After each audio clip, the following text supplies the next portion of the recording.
happens about 1835. Kauikeauli wants a more elaborate thing because up to that point, all government buildings were built Hawaiian style. You have your rocks, your stones, dry stacked, then you put up lumber, then you put pili grass. And what happens in 1835, Kauikeauli decides he wants to build something a little bit more elaborate for his queen, Kalama. And so he constructs the first sort of Western style building, government building in Hawaii. And it had mortar, it had plaster, retains its Hawaiian characteristics because it had pili grass roof.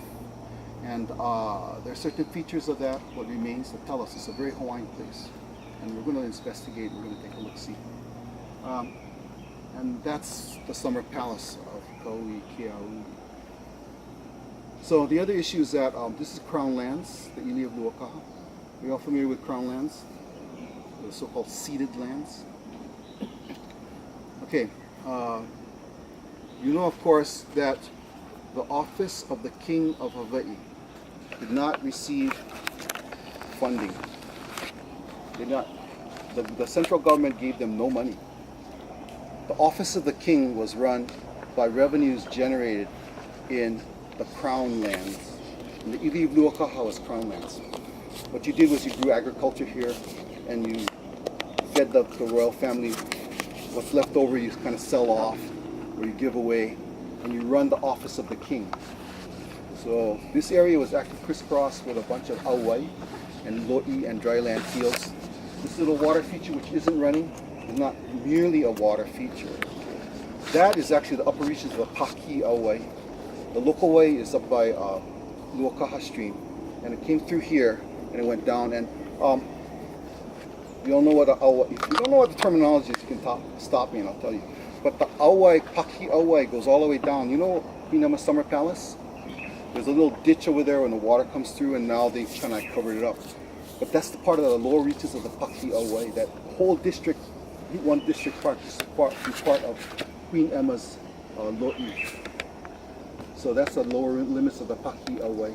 There are also 2 or 3 other auwai in the bushes over here, and this area is crisscrossed with lo'i and dryland agriculture. As you can tell, it's dry, but it's really not that dry. So that was this place. And we're going to see a little bit more of the Paki auwai. Okay. Oh, one more thing. All right.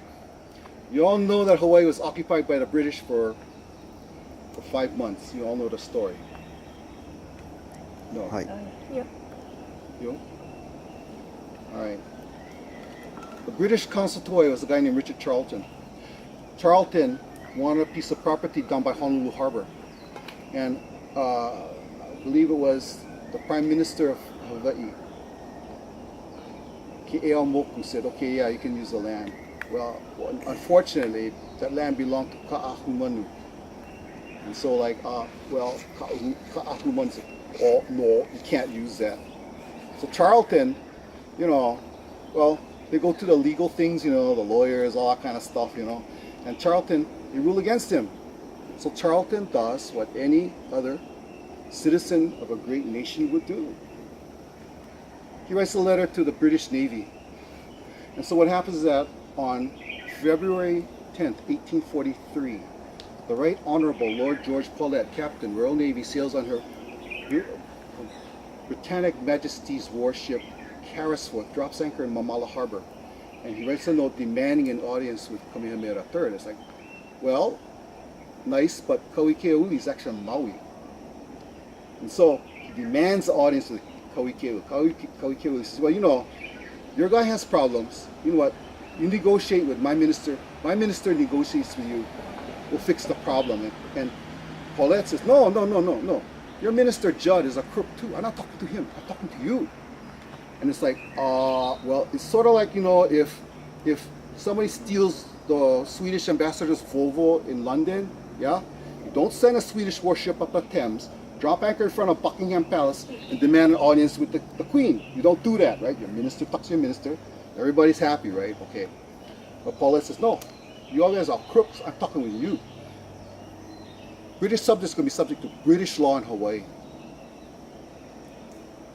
Kauikeauli writes back, well, you know, I'm kind of busy with the affairs of state, and I'll get to you when I get to you, you know.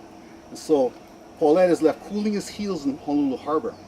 So finally, on February 24th, 1843, he signs off another letter to Kauikeauli saying, you know what, if you don't negotiate with me, I'm going to level my guns on Honolulu. It's like, well, okay. Hawaii is a neutral country, has no army. You have the cops and you have the Royal Guard. You're going to take on the strongest military force in the entire world, which just a few years earlier had defeated the greatest military force ever in history. No, I'm not going to do that. So he says, you know what? He says, don't level Honolulu. What you're doing is you're taking our sovereignty by passing these unequal laws. He says, what I'm going to do is I'm temporarily ceding my sovereignty, but not to you, to London, to the guys in London can fix you. And so Paulette lands February 24th, 1843, takes down all the Hawaiian flags, burns them, puts up the British flag, declares Hawaii to be a British territory.